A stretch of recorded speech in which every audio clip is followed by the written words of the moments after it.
You're listening to the Vol Basketball Fever Podcast, your source for news, discussion, and debates about the Vols and Lady Vols basketball programs. We're available on Apple Podcasts, Spotify, Google Podcasts, and everywhere else podcasts are found. Hello, everyone, and welcome in to another episode of the Vol Basketball Fever Podcast. I am Nathanael Rutherford, joined by Gene Henley, and we want to say thank you all so much for tuning in to this episode of the show. If you're new here, welcome in. You can subscribe and find us everywhere podcasts are found. We also have a new YouTube channel where it's gotten a lot of traction since I started it, I guess, a week and a half ago or so now. Got a few videos up there for you. One of them no longer, actually a couple of them I guess, are no longer relevant because of games that didn't happen this weekend for the Vols and Lady Vols. But still, go check it out. Go subscribe to our channel. Go leave a video a like. This one will be a video, obviously, if you're listening to this just through audio right now. Go check out the video of it. I don't think this one will have any sort of live video in terms of Gene and I talking like we had for the last Lady Vol Basketball Fever podcast, where it was me and the great Kellyanne Stitz from WATE, but we will have definitely more of those in the future, and I plan on doing more of the pregame matchup breakdowns like I did with the Memphis game, which, Gene, didn't happen. So that's kind of obviously the main part I wanted to talk to and start off with here is the game we spent a lot of time breaking down in our last episode together, Gene, and talking about the keys to what can Tennessee win this game and all this different stuff. Didn't end up happening because an hour before tip-off, where a lot of fans had already traveled there, had already gotten to the arena, or were about to be at the arena, and had already bought lodging, and maybe a lot of people have already bought parking passes or parking tickets or whatever, already bought tickets, which those were going to be refunded, but whatever. An hour before the game, it was announced that the game was going to be canceled due to COVID issues inside the Memphis program. And Gene, literally right before you and I were set to record here, we're recording this on a Sunday afternoon, Penny spoke to the media in Memphis, and thanks to Jason Munns of, he covers Tiger basketball stuff for the Commercial Appeal over in Memphis. Thanks to Jason there, I was able to see a lot of quotes from Penny Hardaway that talked about kind of what happened. There was other reports about why they had to cancel and all this different stuff. To me, the biggest issue isn't even the cancellation. It was the timing of it all. I just don't. I'm not a big fan of the timing of it being 1 hour before tip-off, where everything kind of came to a head and it's going to be the announcement. I think there could have been. They could have known earlier than that, but maybe I'm wrong. Maybe they didn't. I don't know. But, Gene, before we get into discussion and debate or whatever about this, I want to give some interesting quotes, or just, I think, some of the more newsworthy quotes from Penny when he spoke to the media on Sunday. I want to start off by saying to all Tiger fans that drove to Nashville yesterday that we're definitely appreciative. Just unfortunate a couple hours before the game what happened. Thank you so much for coming down and trying to make it a special experience for all of us. He also wanted to say, I think it's crazy people think the guys went out partying. They went to the get-together, which was, I think, a Memphis alumni thing, for 7 minutes max and left. I saw nothing wrong with it. I knew it was going to be brief, and then we went back downstairs, and that's referencing to, I believe it was Grant Ramey tweeted out that he overheard someone on Memphis media saying something about, at the game in Bridgestone Arena, that those guys had gone to the party the night before. And I think people ran with that quote and assumed that meant that the Memphis players had gone out and done a bunch of partying and stuff in Nashville or Broadway or whatever the night before. But that's what happens when you assume. And of course, Grant, I guess maybe could have worded it differently in his tweet, but whatever. I'm not trying to throw Grant Ramey on the bus, because he did clarify later on too that it was an alumni get-together thing. But that was another quote from Penny that I think was worth mentioning. Another one that he mentions that people have latched onto was where he said, I believe he confirmed that there were only 4 players available to play versus UT because of the guys who tested positive, which he did say were let's see, I think he said Tyler Harris and Landers Nolly were the 2 positive COVID tests. So those 2 tested positive, and because of contact tracing and whatnot, Penny said that there were only going to be 4 players available to play on Saturday because of that. And another one that I think is worth pointing out, Gene, he said, Penny says he, quote, probably misspoke when he estimated in the preseason that 90% of his roster was vaccinated. And my response to that was, "You don't say." That's probably misspoke. I think 100% you misspoke on that one. I also want to say another one he says, where he said there, quote, should be some compassion for his players and Memphis fans. Quote, we really wanted to play this game and really wish we could reschedule it. We're not ducking anything. I agree for the players. I don't think fans who were going after players on this, that to me is crossing a line. I 100% think there should be more compassion and less vitriol thrown towards the players and all this. I don't, I'm never condoning attacking players on social media for anything. But it's also worth noting, Gene, a lot to unpack on this and stuff that happened Saturday. Penny says he would love to keep working with UT to reschedule the game. And he says if they can't, quote, they might add another game later on. But we did hear Rick Barnes on Saturday say that basically there's no chance of rescheduling a game with Memphis this year, which makes sense. I mean, we're getting into SEC play. There isn't really a lot of leeway with the schedule this year. They don't think they left a lot of dates open for COVID stuff this year like they did, last season. So, Gene, you could start wherever you want to with that. My whole reaction to the game on Saturday, or the non-game on Saturday, was I understand canceling it. You got to take player health and safety first. I just was not a fan of the timing of it. I was not a fan of how things were handled because of the fans already being there in the arena, ready to watch the game, and that's when they had to cancel it. I guess you can't help it, but maybe you should have tested earlier in the day. I don't know. But also, I think a debate. I want to have this debate later on in the episode, but talking about should they not continue to play. But I think right now, I want to react a little bit to Saturday, things Penny said today, and just the overall just mayhem that happened because of all this on Saturday and this game not getting played. Right. So, let me start here. In terms of the cancellation, I mean, the timing of the cancellation, it's on. Sometimes in life, things are just unfortunate. It's just an unfortunate timing of circumstances. I mean, like 2 years ago, if the same thing had happened, I think there's probably a lot more vitriol. Like the people who are mad, a vast majority of the people who are mad were people who had actually driven to Nashville, had gotten hotels and maybe stayed Friday night to be ready, or driven up, to enjoy Saturday in Nashville. And I 1,000% get that, but like I can't get to the level of anger because of the world we're living in. Like, I mean, I think if people just look around for a minute, I mean, take a minute, take a step back and look at what's going on in every league that is above college basketball right now. I mean, if you look at the NBA, I mean, the NFL, they're playing a football game at 5:00 tomorrow because of COVID. They're playing a game on Tuesday because of COVID. College basketball games are getting canceled left and right. NBA games are getting moved all over the place, being canceled all over the place. Like that's just the reality of the world we live in. I'm not sure there's a way you can change it.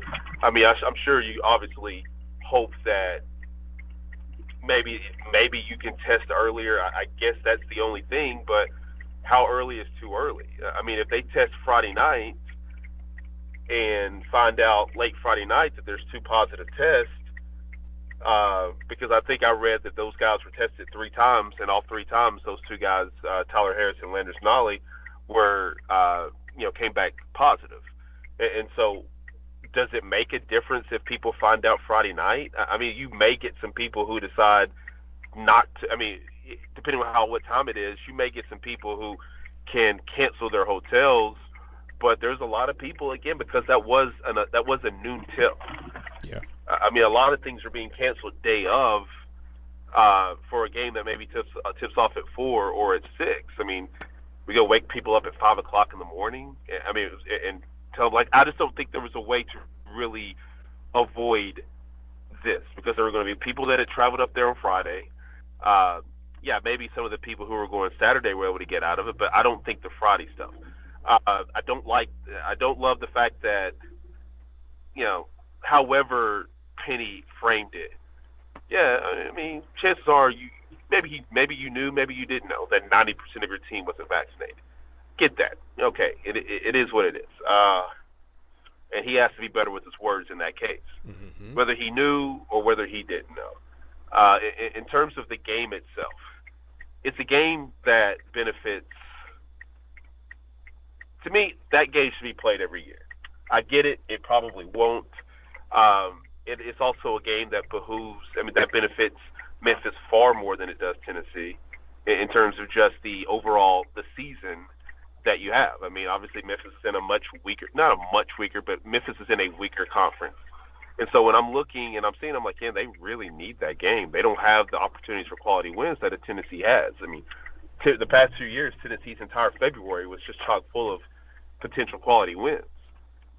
Memphis isn't, although you look at a team like Houston, which is a really, really good program, and some other teams that are around. I think Wichita State is either in the AAC or is going. That's just a league that is improving and is getting better. I think Loyola may be going there too. I can't remember, but while that's an improving league and it's been a good league in the past with some of the teams that have been in there, it ain't the SEC. Especially the belief that the SEC has improved over the past 5 years from when I think it was just like maybe Kentucky and like two other teams that got in the tournament like 4 or 5 years ago. The SEC has gone a long way in terms of like building up its basketball profile. And so so Tennessee doesn't need Memphis. But the state of Tennessee, in my opinion, needs Tennessee-Memphis.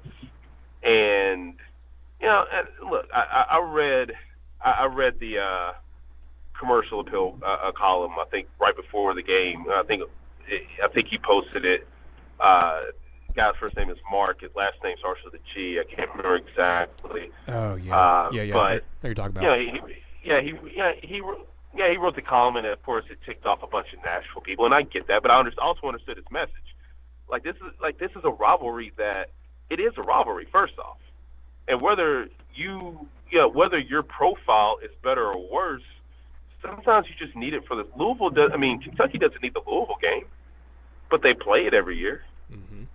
I mean, and that's one of those, and that's a basketball state, far better historically than the state of Tennessee.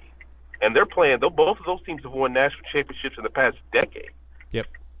Another one of these teams have made it, past the Elite Eight. Memphis made the championship in 2007, I believe. 7 or 8, yeah. Yeah, the Derrick Rose can't hit a free throw at the end of the game. They lose to Kansas. So if they can play that every single year, if they can figure out a way to play that every single year. Heck, Louisville played Western Kentucky yesterday. Sometimes it's just good for the state. Sometimes it's bigger than just your petty feelings about somebody else. And I'm not, throwing stones at anybody. I'm just being honest. Sometimes it's bigger than just how you personally feel. A lot of fans say, we don't need the Memphis game, but it's a great game to have. And when you're talking about building something in the state, you're trying to build basketball in the state of Tennessee, which is looked down upon amongst other states, regardless of how people feel about Tennessee's recruiting or Memphis's recruiting or whatever. Nobody really cares. North Carolina's looked at, regarded higher. Kansas, the state of Kansas, because they've got Wichita State, who's been relevant recently. The state of Virginia's had VCU make some runs, and obviously Virginia just won a national championship. When you start looking at the state of Michigan, Tennessee's probably somewhere in the middle. And then you've got a lot of fans that don't really even jump into basketball season until A, their football team stinks, or B, they start hearing about five-star guy. They don't care. So if you want to really start building up your profile as a state, then you win the state every year. You win the rivalry of the state every single year. So I don't like the fact that they didn't play. I don't like the fact that Penny was ignorant towards the fact that he didn't, about how many people were vaccinated on his own team. Mm-hmm. I don't like those things. But I'm also looking at this as, we are in a health situation, however you want to frame it. And also understand that sometimes the circumstances are just extremely unfortunate. But my bigger thing is, this is a game that needs to happen every single year. And Tennessee's not that elite as a basketball school to be looking down on quote unquote Memphis, because the last time I checked, they've gone further than you more recently than you. I'm glad you've touched on that, because that's where I was going to transition to anyway. Another quote from Penny on Sunday, according to Jason Munn, says, Penny reiterates the desire to reschedule the UT game. says he's even willing to play on a back-to-back days or play 2 games in 3 days. Quote, I think we need to find a way to get it done. We want the Tennessee game. That's what the fans deserve. And he's right, and you're right. The fans do deserve it, and they deserve to see this type of matchup. Like you said, it's not just good for the state. It's good for college basketball to have this type of game be played, because rivalries are great for college sports and great for college basketball. We talk about Duke UNC. We talk about Louisville and Kentucky, like you just said. Tennessee Memphis can be right up there with those because of how much these two programs hate each other, and the fan bases too. But for the first time, I think, in years, because I've always been in the camp. We've had this discussion before on the podcast, Gene. I've been in the camp that I want this game to be played more often, because I think it's a game that I just am big on rivalries, and Tennessee doesn't have really many in college basketball. They have Kentucky, and they technically have Vanderbilt, but that's been a very one-sided rivalry. Even when Tennessee wasn't good in basketball, they were still able to beat Vanderbilt a decent amount of times even then. So it doesn't really feel to me there definitely is a more level of hatred towards Vandy in basketball than I think there is in football, because Vandy's been better in basketball than they have football historically, or at least modern day in college athletics. But to me, the Tennessee Memphis one would be right up there, or right below Tennessee Kentucky, and I think that needs to be played more because of that. But for the first time, I think in my life, on Saturday and this weekend, I legitimately understood where people were coming from, and kind of almost agreed with where they're coming from, and saying that Tennessee doesn't need to play this game. Let's stop playing Memphis. And I'm not going to go that far and say ever. I think right now that there probably needs to be a break. As long as Penny Hardaway and Rick Barnes are the head coaches of their respective schools, I don't think there will be another game, so I don't think I have to worry about it. But I also think that, to me, honestly, right now, while Penny Hardaway and Rick Barnes are the head coaches, I don't really want to see these two teams play, because I'm a little worried about like what's going to happen the next time these two teams are on the court together, and if it's a packed arena or whatever. I mean, not that I think the fans will attack players. I think fans will attack. I don't think it'll go well. I don't know that it'll get to like Tennessee Ole Miss level where you see fans throwing stuff on the court, but like I genuinely just think that it needs a little bit of a breather, a little bit of a break. I don't think it needs to be like the break we saw with the Lady Vols and UConn, where it's several years. It's not to the same degree there. It's not quite to the same level of, backdoor dealing, or not dealing, the backdoor to stuff that, things that fans didn't know for a while, only suspected for a while with Gino and Pat and all this different stuff. It's not quite to that level, but it's very, very, very clear that Penny and Rick don't like each other. It's very clear that the fan bases don't like each other. Don't think the players on these two teams like each other. I just think that right now I think it's better if this game is not played for the next couple, 3-4 years or so. But after that point, I want it to come back, because I am a huge fan of Tennessee and Memphis.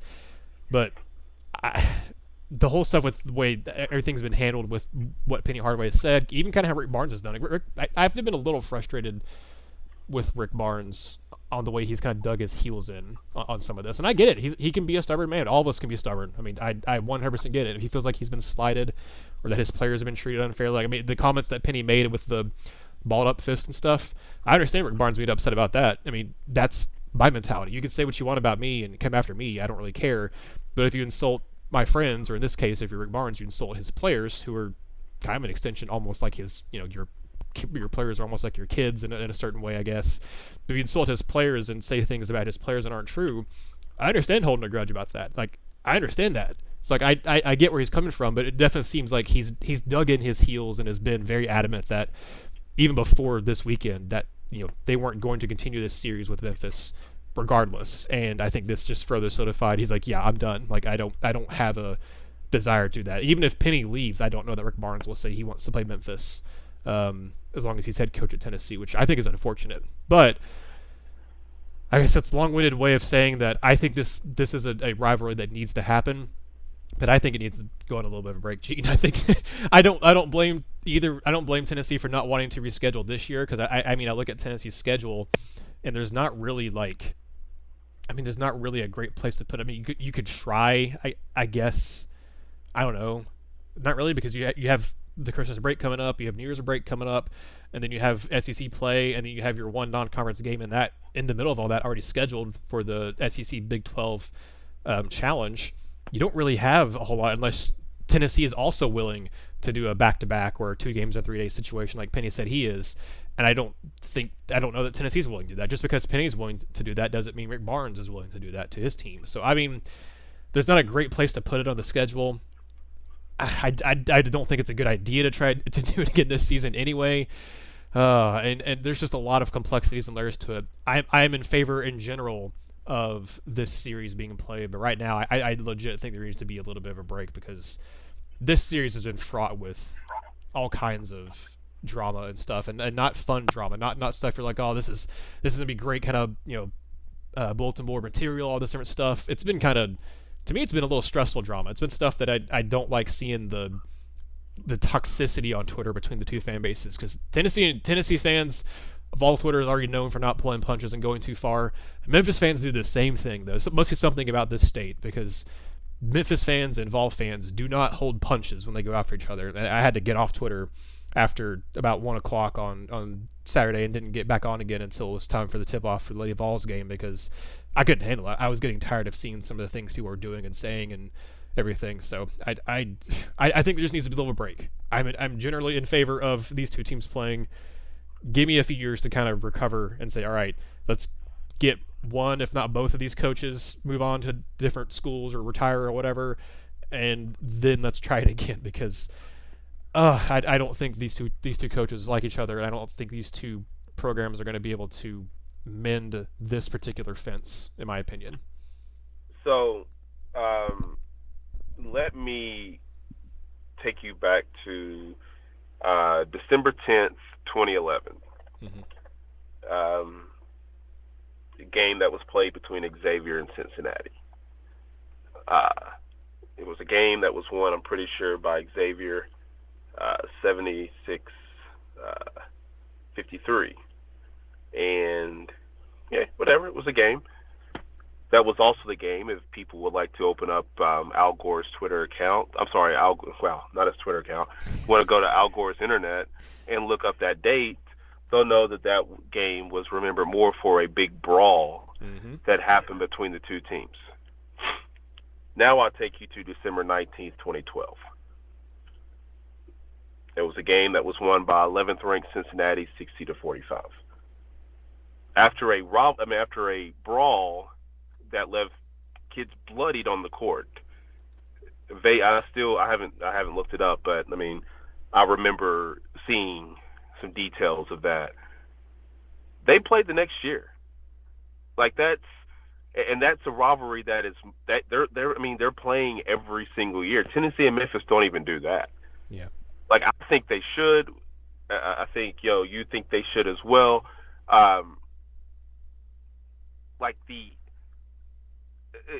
For me, when I'm looking at all this stuff, I'm looking at it, I'm saying, maybe it's my ties. I grew up on games like Kentucky, Louisville, and Duke, Carolina, and things of that nature. I didn't realize some rivalries. I was ignorant towards some rivalries when I was younger.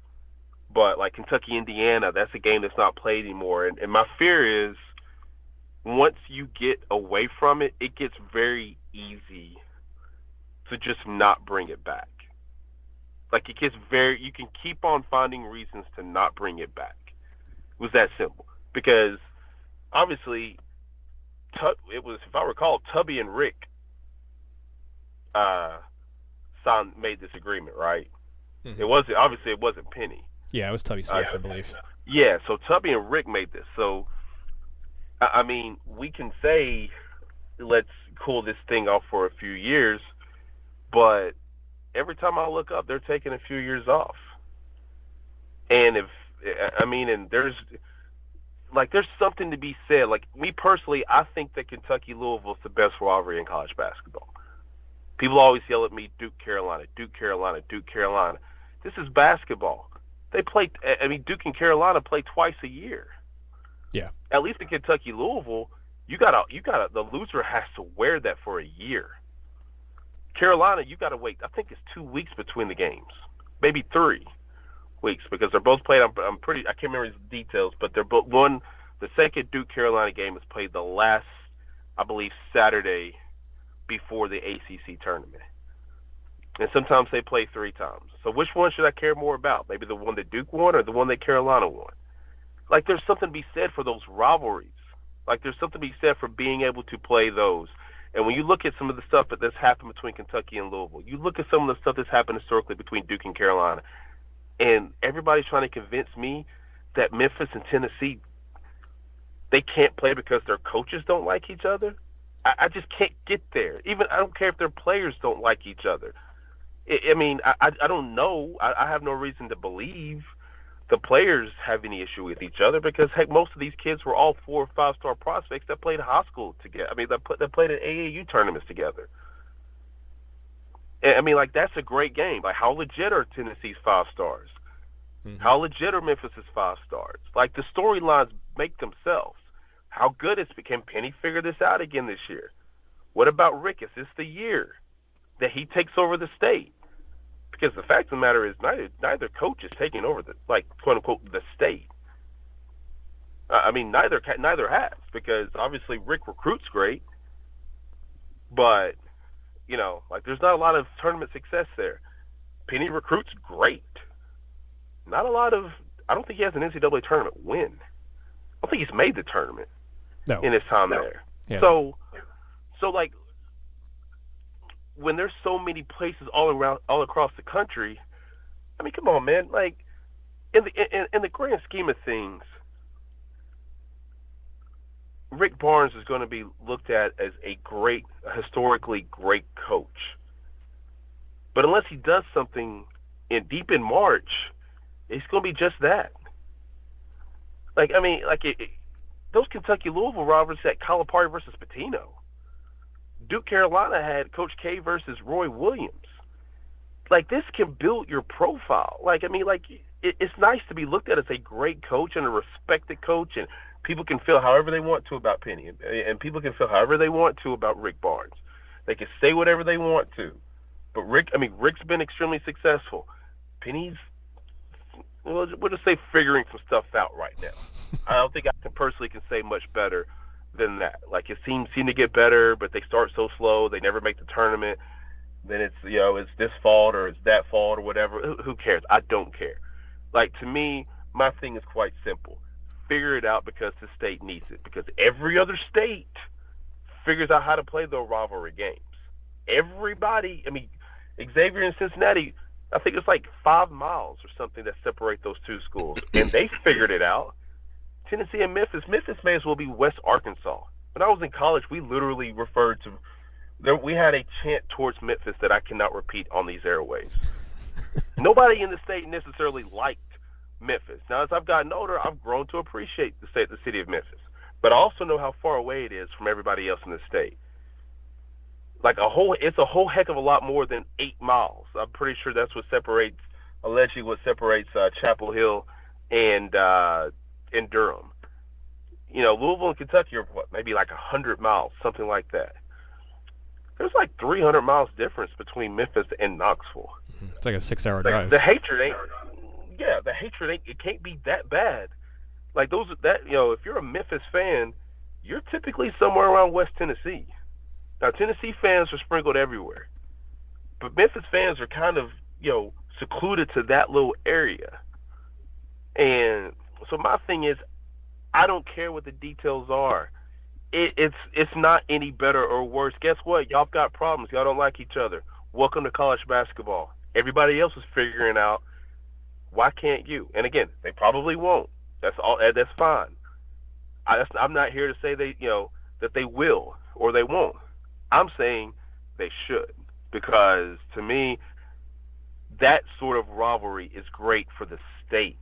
That both Tennessee and Memphis, regardless of the reasons, both Tennessee and Memphis are relevant in college basketball. Memphis is relevant right now because they're struggling on the court specifically, not all this other stuff. Tennessee is relevant because they've been relevant for the past 5, 6, 7 years under Rick Barnes. When you have 2 relevant programs within the same state, you've got to figure out how to get that game, because that game is great for the sport of college basketball. Football, I get it. Memphis, I mean, you can say that. Basketball, you can't say that because historically, they're a little better than you are. They're what Tennessee is aspiring to be. At least to get to that last weekend of college basketball. Regardless of how lucky or quote unquote, I mean, that Memphis team I thought was the best team in college basketball that year. They didn't get it done on the biggest stage. On the biggest stage, they didn't get it done. But that was a team that was mere seconds away from a national championship. And I'm pretty sure that Tennessee, if I recall, didn't Tennessee beat that team? Yep, that was the Memphis team that went number one. Yeah, the 1 versus 2. Mm-hmm. How great was that game? Yep. That was 14 years ago. I still remember that game. That was 2007. Yep.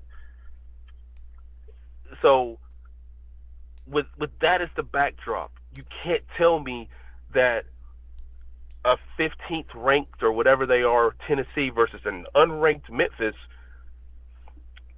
is going to be. I mean, it's bad for college basketball. I'm sorry, it's not important enough to put together for college basketball when we had 1 versus 2 15 years ago, and everybody in the country watched that game. Yeah, I mean, you make fantastic points, and it goes back to what I said earlier, too, about one of the things I don't like about Rick Barnes is his stubbornness, and I think this is a direct result of that. And like you said, why I don't think this rivalry will be played, and I do disagree with that front. Again, I get where he's coming from, being upset, but like you said, there are other things that have happened that have upset coaches. Just look at this year. We've had a couple times already this year where, and not even big rivalry games, where was it the Houston and Alabama game where the coaching staffs got heated, the Arkansas and I forget which game it was where Musselman had to be restrained by his entire assistant coaching staff from yelling at the refs. I mean, there's a lot of things that happen in college basketball, and I think this is a byproduct of Rick Barnes has been around college basketball for 4 decades, and I think he's just tired of all the shenanigans and drama when it comes to that stuff. Again, I disagree with it. I think this game should be played every year, but I know these personalities of these 2 coaches, and I just don't think it's going to happen. And I think whatever, just take time off. Y'all got to do what you got to do. Be stubborn. In some cases, be immature. Both of y'all being immature. Whatever. Just take a break. Y'all are ruining the fun for everybody. It's like the whole thing of there are these 2 groups here that are messing around, and they get the whole entire class in trouble. It's like I said, two kids are getting the whole entire class in trouble because they can't figure out how to act right around each other. And it sucks because I think the fans deserve it, and I think we obviously, you and I are both in favor of it happening. And to your point, Gene, talking about this rivalry and it taking breaks from 1988 through 2001, this was a game that was played at least once a year, but a lot of times being played, well, I guess twice in the same year, but not always twice in the same season. But they played every year for about 13, 14 years there, from 88 to 2001. And then it took a 5-year break until they played again in 2006 through 2011. Or excuse me, 2006 through 2013. And then took another 5-year break before they played again, this most recent time in 2018 when Tennessee was number 3 and they played in Memphis. So you've had 2 5-year breaks in the last 20 years, and you're about to go on another one, maybe even longer than that at this point, before these 2 teams end up playing each other, other than, unless they somehow meet in a NCAA tournament or something like that in the next few years. I agree with everything you said. I just think that this is going to end up being I kind of want to see get a break right now just for a year or 2, just because these two coaches aren't going to agree to play each other. Why not just lead into it and go with it? But I agree with you, Gene. They should be more mature, because I do think Rick Barnes is being a little immature about it, and I definitely think Penny is. But I just have a lot of thoughts on it. We could probably talk this entire podcast about just this specific thing, but I absolutely want this rivalry to keep happening. They've played 27 times in basically, 30, 40 years? That's not enough. Like you said, this should be an every year thing, and I guess 40 years. So 27 times or I guess 26 times in 40 years, because they played in 1969 and then not again until 88. But this is a rivalry that I want to see build out and be played more often. I like to see them be a more permanent fixture year in, year out. Even if it's not every year, every other year would still be nice. Like having it be a time where you have a 3-year deal where they play home and home Nashville, and then a year break, home and home Nashville, and then a year break. Like whatever it is, like I think that would be cool. Have it to be Knoxville and Memphis, and then you play Nashville. That's really cool to me because I think that incorporates the entire state, and is a cool way to get the fans who live in all 3 sections of the state of Tennessee involved in this rivalry. And I think that would be a really cool way to do it because the other rivals you mentioned, they don't span the entire state. Louisville and Kentucky aren't East and West Kentucky. They're Central and East. They don't have the whole span of the entire state.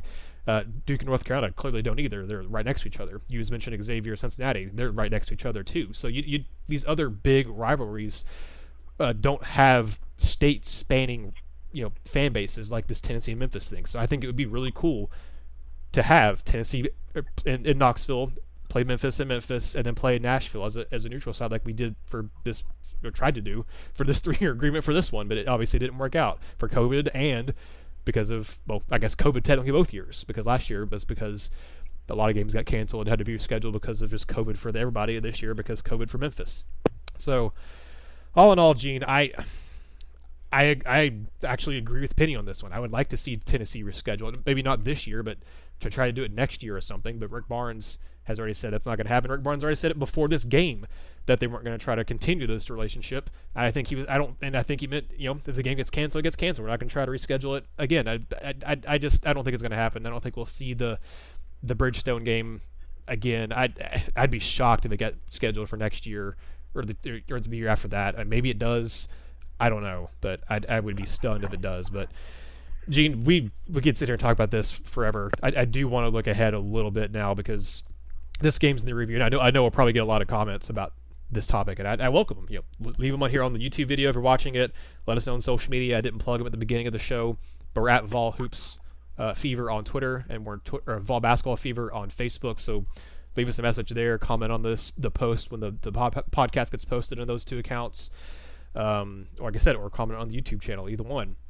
But Tennessee does have another game coming up this week that is probably more important in terms of marquee matchup wise and building your NCAA tournament resume, and that's against an undefeated 11-0 Arizona team that, granted, they haven't played the most difficult schedule of all time, but they have put up some absolute points this season, Gene. They are currently number 1 in the country in points per game at 91 exactly per game. Benedict Mathurin, I don't know how to say his last name. I'm sure we'll hear it on Wednesday night when these 2 teams play. Up from Canada, up there, actually came from the NBA Academy Latin America.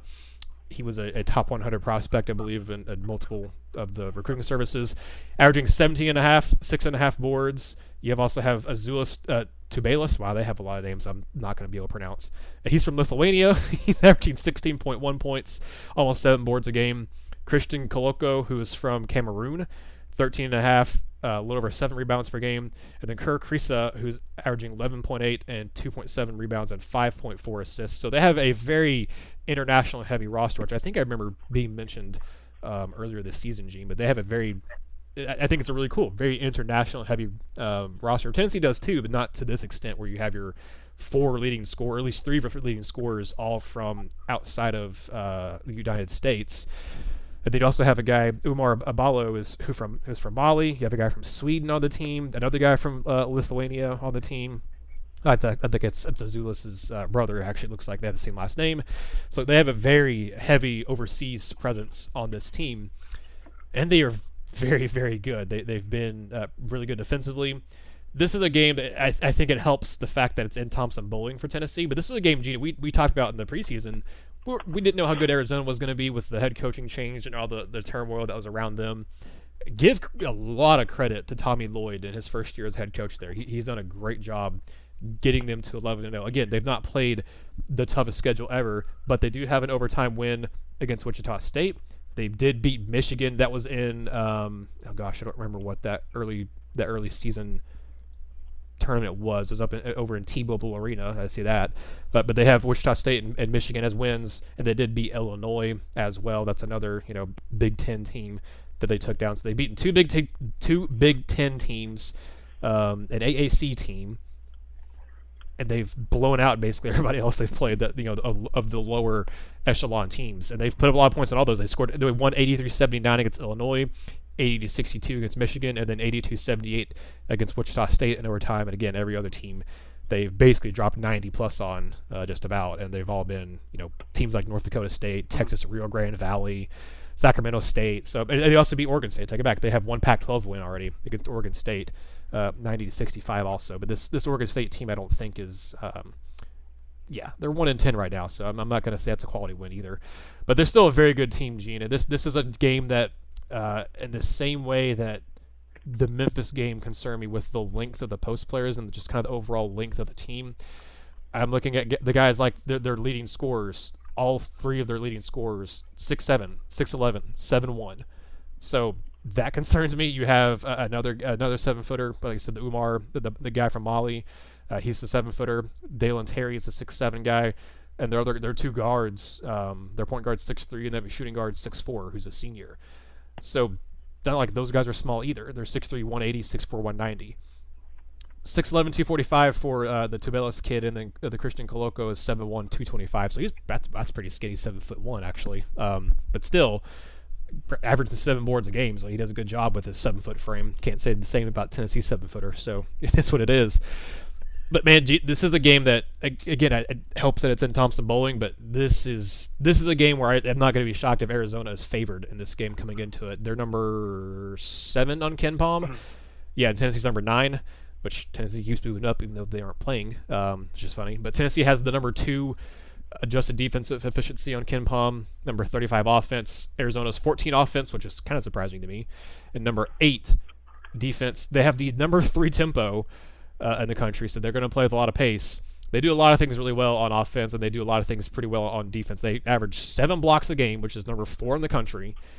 They have the most assists per game, which is a little surprising because I knew Tennessee was really high up there, but they actually average more assists per game than even Tennessee. Both these teams are top 10 in the country in assists per game. So, Gene, I'm excited for this game. I will actually hopefully be in attendance for this game on Wednesday night, but I 100% expect Arizona to be very slight, like maybe 1.5 point favorites, but maybe not because I mean they haven't. I don't know. I think it's going to be close to being a toss-up in this game, but this game concerns me because Arizona is a very good rebounding team. They have a good post presence, and if Tennessee isn't making their threes, I don't trust Tennessee's post presence to be able to make up for that. Just like for the Memphis game, I have a lot of the same concerns in this one as I did for the Memphis game. Yeah. Well, and first of all, I mean, I think maybe for all the things that Tommy Lloyd has been able to do, I'm pretty sure one of his greatest feats was his ability to keep Kirk Krissa, because that kid went to the portal after Sean Miller left, and his ability to just keep him, that solidified that the point guard position for him and gave him a chance to be the full-time point guard, because I don't think that kid was eligible till like early February and didn't get to play much last year. So, I think he's getting a chance to show just what he's capable of. But I mean, that kid was kind of like I think kind of maybe like Vescovi in a sense, in that he had gone and played at one of those. Let me see exactly where he played at. No, not quite. He played EuroLeague. We'll say that much, and was successful there. But I look, and this is a game, in my opinion, that Kennedy Chandler could shine. This is the sort of game where one of either Olivier or Fulkerson will have a chance to shine. Like, these are the statement games. Like, these are the games where if you are what we think you are as a player, these are the sorts of games you'll show up. Because as we've lamented on a multitude of occasions on these podcasts, there's concerns about the interior of the interior players. However you want to frame them, post players, stretch fours, whatever. There's a concern about that position for Tennessee. There's a serious concern because We're still trying. Fulkerson's still trying to work himself back to being the player he was maybe 2 years ago, or maybe that was the exception. I don't know. That offense ran through him. It no longer does. Were they better or were they worse when that happened? I don't know. But, Fulkerson's still trying to get back to that form. You've got Olivier, has struggled to have that sort of game against legitimate competition. And then obviously you've got Huntley Hatfield, and that's pretty much where their interior begins and ends in terms of the players you're going to play. But this could be a great opportunity for somebody like Kennedy Chandler, just because you're going to have a really good matchup against number 25, who actually was named after Steve Kerr, of all people. And you're going to have a great opportunity to go up against him. That's kind of the matchup I think a lot of people are going to be watching, because those are two quality players right there. And I guess technically both are freshmen, because the Arizona kid last year was a COVID year. So that would be the matchup that I will be most excited for.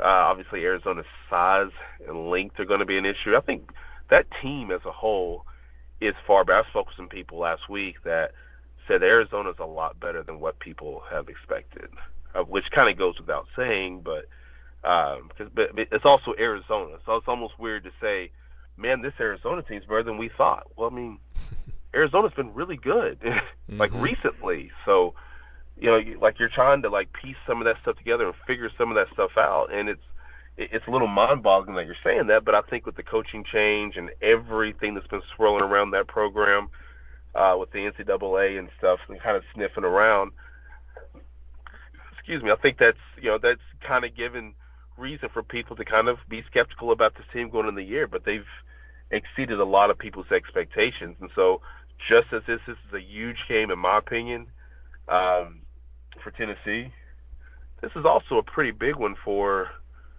Arizona as well. Obviously it's more, in the grand scheme of things, it's more important than the Memphis game. Let's be clear. My feelings on that game being played, they are what they are.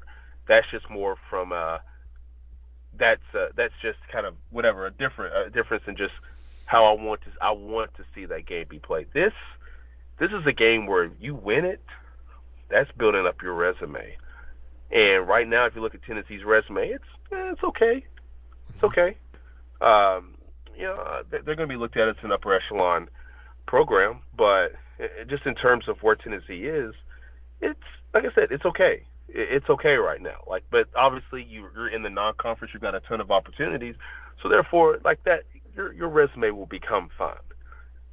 But man, it will look good to have a win over a top 10 team at home, on the road, wherever. That's a win that's going to look good on anybody's resume. How do they do it? I don't know. Maybe Kennedy Chandler goes crazy. Maybe somebody not named. Maybe Olivier finally has that breakout game that people are actually really looking for, as opposed to the other breakout games where you're playing UT Martin or somebody like that. Right. The real breakout game that really solidifies, this is the kid that Rick Barnes said in the preseason, that's my project. That's the kid that we've been waiting on. That's the kid that we've been looking to see. And man, it's gonna be a fun game. I don't think there's any way to say it. That should be a fun game. And if Tennessee's able to pull it out, that does a lot as their non-conference season is really starting to wind down. Yeah, I don't know. I want to go watch some highlights and stuff of this team, because I don't know if they play more physical and aggressive inside, or if it's because they have so many international players. If they play more of a finesse kind of European style basketball, I'm interested to see kind of what their bigs and how they play. Because if they play a little more finesse, even though they have the bigs, that could play in Tennessee's favor, because Tennessee doesn't have a lot of aggressive, as we talked about, doesn't have a lot of aggressive physical bigs. So if they play a little bit more finesse, Tennessee's main big guys, because Henley Hatfield isn't one of the main guys just yet, but Fulkerson and Olivier play more finesse. They have an aggressive mentality or at least an attack mentality, but their offensive games are not as aggressive as they should be. And Fulkerson just isn't big enough to be all that aggressive and back somebody down and do all the stuff that you would expect somebody of a 6'9" frame to do. But if those guys on Arizona's roster are also a little more finesse, I think that'd be interesting, and that could play into, like I said, Tennessee's, I guess, way their post players play. I'll have to go look at some highlights. I've not really watched any Arizona this year, unfortunately, because for one, some of the games have been on later, but two, I just haven't watched as much college basketball around the country this year as I did, I guess, last year. I guess because I was more excited for it. Well, I guess last year, too, we were doing an SEC podcast. That was one reason why I was watching a little bit more than just Tennessee. But I've obviously watched all of Tennessee's games, and I have watched some other games here and there, too. But I think there's a point you'd mentioned there, and I was trying to go back and remember what it was. But you're right. I think this matchup between the point guards with Kirk Risa and Kenny Chandler or Zakai Ziegler, either one, is going to be a very interesting one. And what defense? How can Tennessee's defense disrupt what Arizona does on offense? Because obviously, Arizona hasn't played a defense like Tennessee's this year. I'm going to be very interested to see, can Tennessee be a pesky on-ball defense? Can they make Arizona make mistakes passing the ball? Because Arizona doesn't turn the ball over a ton. They're averaging 12.5 a game, which is on the lower end of the spectrum. Tennessee's averaging 10.7, which is one of the lowest numbers in the country, which is very impressive. And Tennessee has one of the highest numbers in the country in turnovers forced at 17.8. So I think that's also something that worth watching and looking at in this game. Arizona has the most total rebounds per game in the country, Gene, at 44.4. That's an insane number. It's averaging 44.4 rebounds per game. They've almost grabbed 500 as a team this year. Again, they're averaging 7 blocks per game. They've also been pretty lucky with injuries and health and stuff like that, Gene. They've been remarkably consistent. They've had the same starting 5 for all 11 games. You've had Benedict Mathurin, Azulis Tubelis, Christian Coloco, Kirk Risa, and Dalen Terry. All 5 have been your starting 5, with Justin Keir looking like he's one of the first guys off the bench, averaging almost 20 minutes a game there. So they have played the same starting 5 all year. Tennessee can't say that. It probably would be the same starting 5 for Tennessee if not for, Fulkerson missing the first game and then Josiah getting injured when he did. But otherwise, Tennessee basically plays the same starting 5 game in and game out too. But they've been a very consistent team. They've been consistently good. Again, like I said, all season they've scored 80 plus, I think, in every game they've played. Let me double check that, but I'm fairly certain they've scored at least 80 points in every game they've played this year. I don't think they would have in regulation against Wichita State, but they had overtime, so that they scored 82 in that game. But yeah, this is a game that it's a resume builder for either team. This is a huge game for either team. It's a game that Arizona already has a statement win against then number 4 Michigan. Michigan's still in the top 25, I believe, but they're still a very solid squad. This would be another resume padding kind of quadrant. This would definitely be a quad 1 win for Arizona because it's a away game against the top 25 opponent. So it'd be a quad 1 win, and I think it would be a quad 1 win for Tennessee because even though it's a home game, it's still a top 25 opponent. So this is going to be, in the grand scheme of things, unless one or both these two teams fall apart down the stretch, it's going to be a quad 1 victory for one of these two teams, and those are hard to come by, and those are the ones that that's the record against quad 1 and quad 2 also is a big thing the selection committee looks at when it determines seeding. It determines if you're even making the tournament or not in some cases. So this is big for a lot of different reasons, and I am very excited to watch this game, and we'll do a little bit more research on Arizona and kind of their style of play because they definitely move up and down the court a lot, and they get a lot of shots, and they have the number 1 they have the most made field goals per game also, Gene, averaging 33.3 made field goals a game, 4th most field goal attempts per game, right below 70. So they shoot the ball a lot because they get a lot of possessions. They get to the free throw line quite a bit too, which is, again, something Tennessee hasn't done a whole lot. So that also makes me think that maybe Arizona does play a little more physically because they get to the free throw line 22 times a game, which is in the top 30 in the country in terms of the rate there. So I'm very intrigued for this game. Before we end the podcast, I do want to go to the Lady Vols game really briefly. But we'll talk more about that later this week. We'll hopefully have another Lady Vol basketball fever podcast to do later this week, a little bit before Christmas time. But Gene, Lady Vols come up short against Stanford, lose by 11. It was closer than what the final score indicated in the box score. I unfortunately was at a Christmas party with friends. Unfortunately, didn't get to watch hardly any of the game, but I did get to keep up with it online and kind of got the gist of it from following someone like Maria Cornelius and Cora Hall, who have had on the podcast before. Their insights I think are very spot on with stuff. I saw Tennessee went on that 11-0 run in the third quarter. They really cut it close there. They fought back after getting off to a slow start.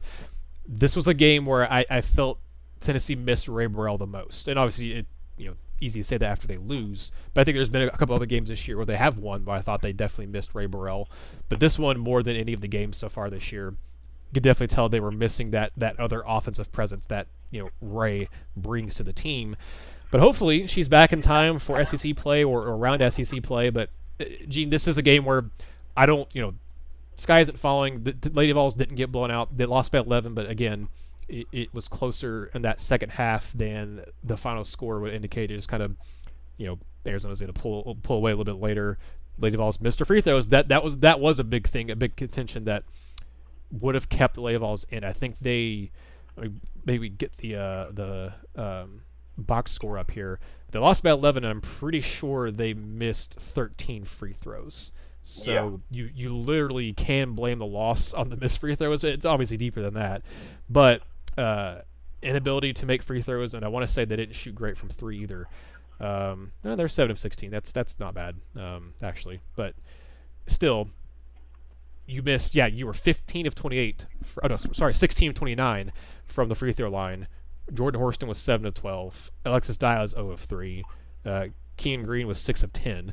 So those are the main ones that shot and didn't do well at all there. Horston did have another double-double. But someone like Tamari Key, who I thought was going to be huge in this game, she disappeared in offense. 0 of 3 from the floor, 1 point, 5 rebounds. She got in foul trouble, but ended up with 5 fouls, fouling out 2 blocks. She needs to be on the floor late, and obviously with the foul trouble, could not be. She only ended up playing 16 minutes. That's why you end up having Kean Green play a little bit more than she normally does, and you also went with a little bit more of a quote-unquote smaller ball lineup. And this is a game where Stanford, in a rare case for Lady Vols, Stanford actually had them probably beat in size in this game. So I'm not chalking this one up as it's definitely not a bad loss. Stanford was the number 3 team in the country and well deserved. Lady Vols shouldn't fall too far in the rankings after this one. But this is a game where you definitely learned a lot about your team and said, okay, we need to get Ray Burrell back, but man, they need to be practicing their free throws. I don't know, man. It's been an issue with this team all year. I don't know how much better they're going to get at it. But this team's free throws, we said it was going to come back to bite them at some point, and it did in this game legitimately. You could blame the free throw misses for the loss in this case. Yeah, so, what makes it worse is the fact that when the game was starting to get away in the second quarter, you're not making your shots, but then you also missed 4 of 9 free throws in that quarter. And that's a game where when you're already off to the slow start and you're trying to get yourself back into it, that hurts. And that's when obviously Stanford was making baskets while Stanford was making shots and you were missing shots. And sometimes Lady Vols were 3 of 16 in the second quarter, to follow up what you're saying there. Yeah, and conversely, Stanford was 9 for 14, and they made 6 of 8 at the line in that quarter. So you get to 26 points. Whereas you had, at the very least, you missed 13 shots. Make it even worse. You took 10 shots inside of 3-point range in that quarter. You made 1. Yep. You made more 3s than 2s in that particular quarter. 7 of 13 in the third quarter, but your defense was good enough, to where that got you back in it. Obviously you had the big run. It's games like that. It's kind of like what's happening on the men's side with Arizona. Like games like that will really show you what your team is. It's not the easier games, and I understand. So many times in this podcast, I'm the person who was like, I don't really care about that win over USC Upstate, or I don't really care about that win over, directional school ETSU or whatever. But that's for a reason. You're going to learn more. Lady Vols learned more about themselves playing Stanford yesterday than they'll ever learn playing ETSU early this week or UTC, a game in which I'm probably going to go to next Monday. They're going to learn so much more in those sorts of games, because those are the games that really determine who you are. Like, those are the games that you have to win in March, and everything is building towards March.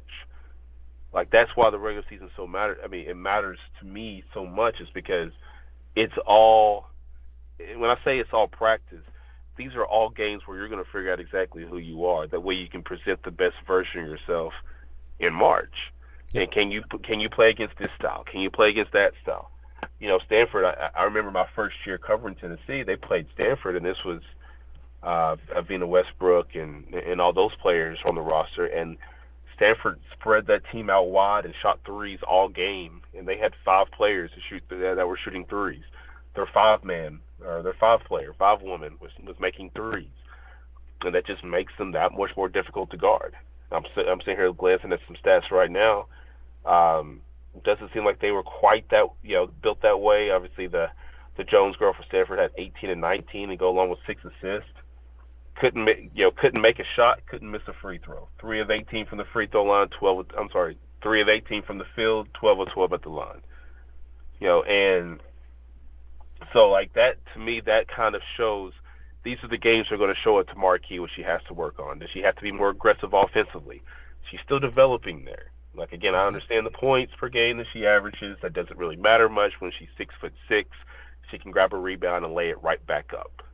Like, that's just reality. Like, and in a game like that where there's some people your size, 1 point, yep. 5 rebounds. I don't think it's any surprise that Alexis Dye is a tough player. Yeah, and in those 5 rebounds, by the way, none of them were offensive boards. They were all defensive rebounds too.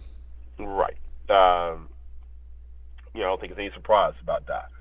Yep. I just question her ability to play out on the floor, but I've never questioned anything about her, how tough of a player she was. And I mean, because she spread out a team that she hasn't shown she can do, but what she does has worked for Tennessee.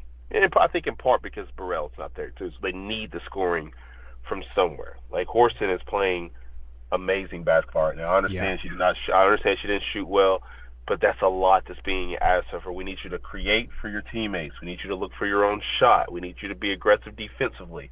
Go get rebounds. I mean, she had 19, 12, and 5 yesterday. Yeah, like, and 4 steals. I didn't even – let me turn my phone around. Okay, 4 steals. Didn't even see that part. And a block. I understand the 5 turnovers, but again, who else are you asking to be a playmaker?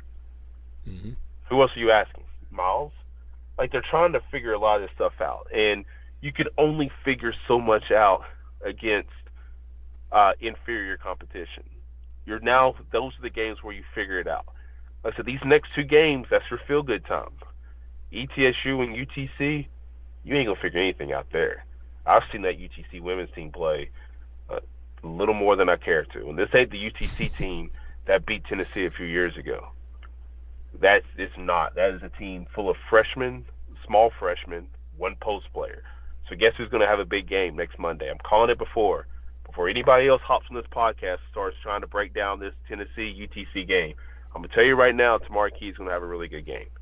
Yeah, I'm going to tell you right now that UTC's point guards are like 5'5". I'm going to tell you right now that their second post player is a 5'10" guard that was a 5'10" girl that started at point guard last year, but because they're so limited with players because of medical issues and other stuff, I'll just say that they're literally down to 9 players, and ETSU is worse than UTC. Worse, net ratings, whatever you want to call it. Mm-hmm. So you're not going to figure anything out in these next 2 games.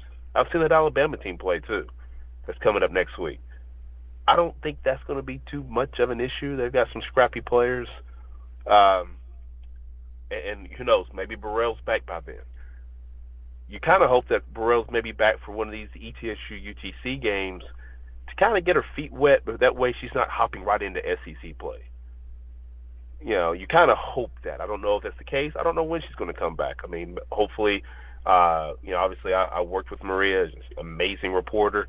I don't know the Cora Hall girl, but everything I've seen suggests that she's really good at what she does.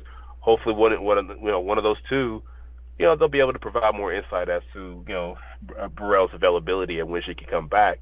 But again, I'm looking at these next two games like get right games to get yourself ready for the SEC, season.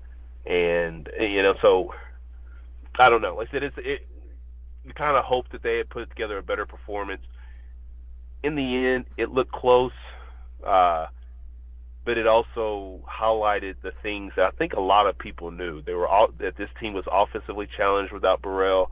This team defensively can kind of hang in a lot of games, but you can only hang in for so long defensively if you don't have the offensive production to kind of complement your defense. I think that's kind of what happened yesterday.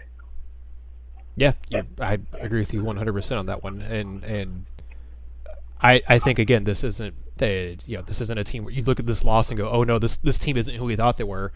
Like you said, it basically kind of highlighted, no, this is the team we thought we were, that was getting by with some really good defense and making mistakes, but they're just a good team and we're good enough to overcome those in a lot of the games they played, even against really good competition. But Stanford is, to me, they're another level from any of the other teams that Lady Vols have played so far. And that's not going to be the case when you get to SEC play and you're playing these South Carolinas and playing UConn later on in the year. And Lady Vols already had a tough schedule in non-conference anyway, and they're going to have still a tough schedule in the SEC too. So, like you said, these next two games are your last two tune-up games or whatever you want to call them, because this game against Stanford obviously was an elite top 5 matchup, and then you get into SEC play and you're playing Alabama, Arkansas, Texas A&M, Ole Miss, Vanderbilt, Kentucky, Georgia.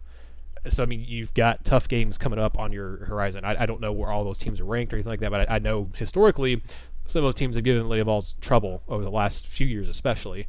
But I think this loss to me, like you said, it doesn't change really how I feel about this team much at all. It makes me say, hey, they're beatable now. The mistakes they're making did catch up to them finally, so we know that they can lose because of that. They're not just always going to overcome it. But they did show some signs of the team that I always knew was there. They fought back after being down in the third quarter, or I guess halftime in this case. They don't give up, and that's been a thing I mentioned in the last Lady Vol podcast. That's something that's not been true over the last. It was mostly true last year, but especially in Harper's first year and in Holly Warlick's last few years, those teams you couldn't count on to fight back. They got down in a significant deficit. This team, I'm never counting them out in a game. If they're down at halftime or they're down in the third quarter, I 100% think this team is still capable of coming back. That's going to be especially true when they do get Ray Burrell back and they get more offense, that injection in there of offense. And like you said, you're not having to ask Jordan Horston to do everything she's being asked to do. This team is a team that I think is still going to be very good, still going to be top 4, top 3 probably in the SEC this year. A team that I think can go, I don't think Final Four, but I think they can at least get back to the Sweet 16, and that's something that the Lady Vols actually haven't done in too long, for the Lady Vols especially. This is a team that I think is going to be, hopefully for Tennessee's sake, very foundational to what Kelly Harper is wanting to build and get this program to be, because they have the freshmen that have played and how well they've played so far has surprised me, because I thought they would play and I thought they'd be some pretty decent role players, but man, I mean, Sarah Puckett and Brooklyn Miles have played some very pivotal minutes here in the last 3 or 4 weeks for Lady Vols, and they've both obviously won SEC Freshman of the Week the past 2 weeks. But Puckett against Stanford even 10 points, didn't do great rebound, 10 points and a rebound and a couple assists, or I guess no, I'm looking at the wrong stat line there. But she did have a steal, 3 of 8 from the floor, 2 of 5 from 3. Again, that's not bad, especially for a true freshman who is your first player off the bench. Excuse me. Brooklyn Miles is 1 of 1 from 3, 5 points, 3 boards, 2 assists, and that game, and a steal also. So again, I think this is a strong foundation to build on for what you want this program to be. I don't expect this team to be the team that gets the Lady Vols back.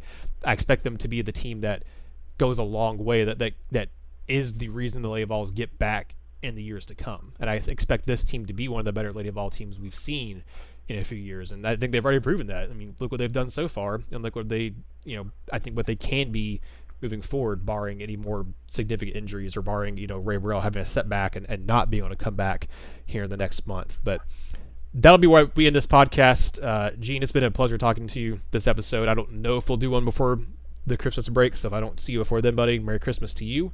Merry Christmas to all of our listeners if we don't do one before then also, but we may do one more. We'll see. If it's not Gene, I may have someone else come on because I don't know what, Christmas Eve is on a Friday, Christmas is on Saturday, so traveling and stuff probably later on this week for a lot of people too. So we'll try to maybe have another one for you if you are traveling for the holidays and want to listen to some post-Arizona talk for the men's side as well. We'll try to get that for you in some way, somehow. But thank you all so much for listening. Again, we have a YouTube channel now. Go subscribe to that if you haven't already. Hold on. Just right one more thing. Go ahead.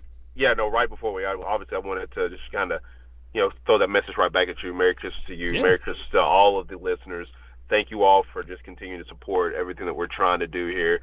Sometimes it looks, it sounds maybe kind of crazy. I apologize for that on my end.